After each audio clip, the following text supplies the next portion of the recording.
Cynthia Igu, and welcome to Beneath the Surface. Today we have author and educator Larry Ukali. Welcome to Beneath the Surface. It's a pleasure to have you here on the show.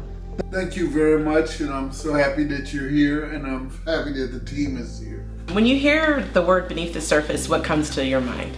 Well, again, because you're here, I know you're going really deep because I've never seen a whole team come to my house like this, you know? So yeah, it means we're going down deep. Yeah, that's what we do. We go to the artist, the writer, the educator, the creator's house and kind of get underneath what people see. Yeah. That's so nice. So what shaped you into this path that you're on right now?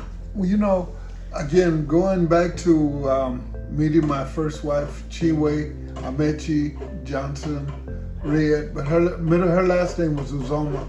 She was born in Madison, Wisconsin, but her parents came from Nigeria. So meeting her was a big part of my life, and she passed away when I was 30, when we were both 33. But that was, you know, after we had come back from Nigeria. And so what led us to go to Nigeria was that I got fired from my first 3 full-time jobs in San Francisco at corporate headquarters like Household Finance and General Electric Credit Corporate. So that's when I said to her, hey, let's go to Nigeria, you know? So you said you were getting fired from, there's a lot of racism going on during that time. Yeah, during that time and I was probably the first or second brother in that position, you know? So there was a lot of stuff going on. So I said, okay, after this, I got to do something different. Yeah. Because I saw a pattern, you know. Yeah. And the thought was that if we go to Nigeria, I could be a teacher. And so she said, yeah, if you come to Nigeria, you won't be discriminated against, you'll be treated well, and you'll feel good as a black man. And she couldn't have been more correct in saying that, because when I got there, first of all, on my way out, the guy was saying, if you were to sign another contract, I would actually make you an administrator in a rural school district. And I said, wow, you know, but then she wanted to come back and do a PhD, so we came on back, you know. Okay. How long were you in Nigeria? 4 years. 4 years? Yes. Wow, you lived there for 4 years. Yes, and I loved it. Really? I loved it. I always hear that people who travel from, you know, African Americans who actually go to Africa, they always say, oh no, it feels so different. It's not what people think. Like, you won't want to come back. No, I mean, believe you me, you don't see the kind of things that happen here. You know, like with the police. Police in Nigeria were real nice to me. Not like you being victimized by the police like we are in America. Yeah, you know? So that must be a different feeling, like a weight, that you don't have, an anxiety that you don't. Because I know every time I see a cop, or even though they're there to protect us, but we know what they've done to black people. Yeah, which is definitely sad. Okay, so when did you realize writing became a calling for you? Well, actually, when I came back from Africa, from Nigeria, I had to tell the story to my people because I saw so many things. Do you feel like when you visited Nigeria, it kind of changed your understanding of yourself, America, and what it means to be black? Yes, because I could see I was accepted. At the same time, I just saw a lot of love among the people. And so, but yeah, they let me know that before there was slavery, there was in Africa that had institutions and love for us. Why do you feel knowing our history is not only intellectually important, but spiritually? Well, because again, if we don't know ourselves, then we hate ourselves. And it's so easy to see how that got out of control, you know, because during slavery we were mistreated, and then we were told to hate Africa. Yes. You know, and told to love the master and love picking cotton for him. So that kind of got us confused. And then also we were told to fight this guy and that guy, you know, like both from different plantations for the enjoyment of the master. So that kind of set us against each other. And now we still have that lack of self-love. Yeah. Because we still have feelings that, well, I don't know him, I don't know them, they from the other side. Yeah, that division. That division has been really pushed in by slavery. So on a spiritual level, What do you like? How do you feel that it's important for someone to know? Like, Well, I believe you me. A lot of the Europeans, they discounted the African philosophy of God.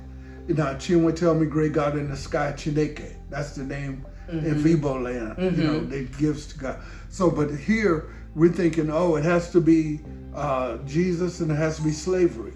You know, and so, but I just recognize the fact that each of the African tribes had their own gods, and they had the feeling that God was in the sky, but also in their heart. And they did not have a feeling that slavery was somehow given to the white man as a gift of black labor, you know. So we know then that God is still God, you know, and spiritually, God's still blessing us because we're still alive through all of the craziness of slavery. For instance, in 1804, most African Americans don't know, there was a ship full of Igbos. They sailed into South Carolina. And what the people did was, but they overthrew the slave masters before they could get to the land. So when they got to the land, they decided they're going to go back to Africa because they didn't want to be slaves. So what they did was they walked in the water. And of course, you know, everybody died. Yeah. But that was the way, you know, that a lot of African Americans came from Yoruba land. A lot of African Americans came from Igbo land. We don't know that. You know, we have no idea. Because the whole history of them taking our original identity. They wouldn't let us speak our language. They wouldn't let us, you know, communicate with each other and try to confuse us to get more cotton picked, you know? Yeah, for us to do the work for them. That kind of self-love that we need is what we need to get to so we can get our reparations. And we won't get there unless we do unite better, you know? Yeah, so where do you think we're lacking as far as uniting? Well, again, it's still that lack of self-love. Because, again, part of it is if you hate Africa, you also hate yourself. And that's a part of it. But also between the rivalries of gangs, you know, there's a lot of self-destruction from neighborhood to neighborhood. Yeah. And until we're able to bridge that, you know, and the popo can't play us against each other, then we're going to continue to see that happen where they will help divide us, you know. So we have to get over our divisions so that we can be in a position to get reparations, because these divisions are in Africa as well as here, and even in Papua New Guinea. You know, they still have divisions among themselves. So it's a thing that we have to build that unity all over the world, and that's what my 11th book starts out saying. There should be a strategic national black consensus among the blacks of every country in the world, because we all face the divisions, and we all need to come together to defeat colonialism. So you have written 11 books. Yes. And what year did you write your first book? 2002. 2002, and we're in 2026, and you're on your 11th book. There's a 3-book series called Black Self-Love, Spoken Word, and Reparations, parts 1 and 2. Part 1 is where I won the International Impact Book Award. Okay. And then part 2, and now there's going to be a part 3. Okay. And part 3 is going to come out with that statement about blacks uniting around the world. Okay. So that's the, you know. And where can people find your books? On Amazon, right? Yes. Okay. So Larry Ukali, and Ukali spelled U-K-A-L-I. Larry Ukali Johnson Red books.com. And he has 11 books out there that you guys can get into, that, you know, and read upon about our history, education, loving the black self. He also has one called Loving Black Women. Oh, yes. You know, he got deep down into my heart. Yes. Talking about loving black women. Yeah, your wife. And you said she was the beginning of your journey to Africa, was the start of your calling on. Yes, because it opened my eyes up so much to the world, you know. And we had no idea what the world looked like, you know. But as I traveled from the north, the south, the east, and the west of Nigeria, I said, wow, we had all of that. We had really something going. and they took it from us, Yeah. and took us from our land. Ourselves too. And yes. So do you believe people can truly heal without first telling themselves the truth? Well, first of all, they got to realize where they come from, and also have some check into it, so that once we know where we come from and we know how it is to live there, then we can start saying, well, we don't hate Africa, we don't hate Africans, but as long as proud about it, being African. Be proud about being African. It's going to be on us to come together now so we can get our power, and we can get our reparations, and we can get our unity. But the unity has to come first. Yes. And the brothers from Sacramento can't be against the brothers from Oakland. The brothers from San Francisco can't be against the brothers from the other hood. And, like Potrero here in San Francisco, I remember brothers getting shot up there, 10 brothers getting shot. Hate isn't going to solve anything. We have to resolve that. And it's been said, self-love. Yeah, and it's been said from the beginning of time. Yes. That love conquers everything. Yes. But we just, this hate that everyone has been instilled in our consciousness and everything, Black people, like, we have to get that hate out and that self-love in. Yeah, because again, it's the way our relationships have existed in America, they've been under stress because the system has been stressing us. So by doing that, they've caused stress to go into our relationships. But we have to be the ones to promote that Black self-love so that we get out of the stress and get into the love. And definitely part of getting into the love is getting our reparations. And so if I could just let you go. Okay. So this is from what's the title of this one? The Black Self, Left Spoken Word. Yeah, part 2. Part 2, okay. And part 3 is coming. Okay. So part 2, part 1 here, reparations.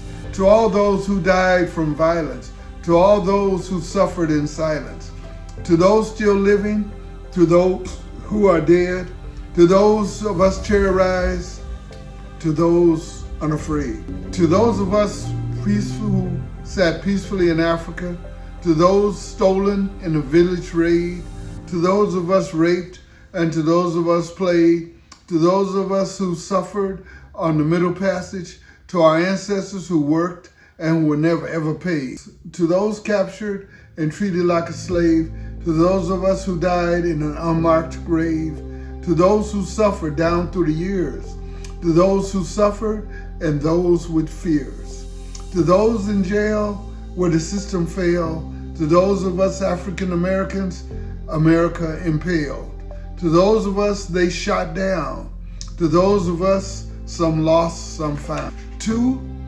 us Black survivors, we must be paid. Reparations, hear what I said. For all the years in white oppression, justice demands reparations, a white concession. So, yes. How would you want your life's work to be remembered? Well, I would like for it to be remembered as from the heart and as, something that people could look at and say, I understand what he's talking about, because every brother has walked in a neighborhood that they didn't know before and then feared getting punched, by other brothers. So we just got to make that better among ourselves.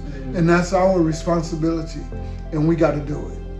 And may we do it soon. My legacy is that, I'm glad that I went to the motherland and saw the motherland and saw it so that I could show my people when I got back. And I'm so happy that I was able, to write this book called Journey to the Motherland. This is the original copy, and this is a new copy. But this book here, if a brother reads it, will show, or a brother or sister reads it, it will show that when we do go to the homeland, we're accepted, and that we are loved, and we mean something, and that Africa loves us still, and we should love Africa. And that's the thing that we need to do. And that's why I'm so happy that I did go to Nigeria. It's because I saw a lot of self-love. I saw challenges, but I saw the love that Nigerians have for each other. And I know it can be improved. And also I saw the love that we African Americans need to have.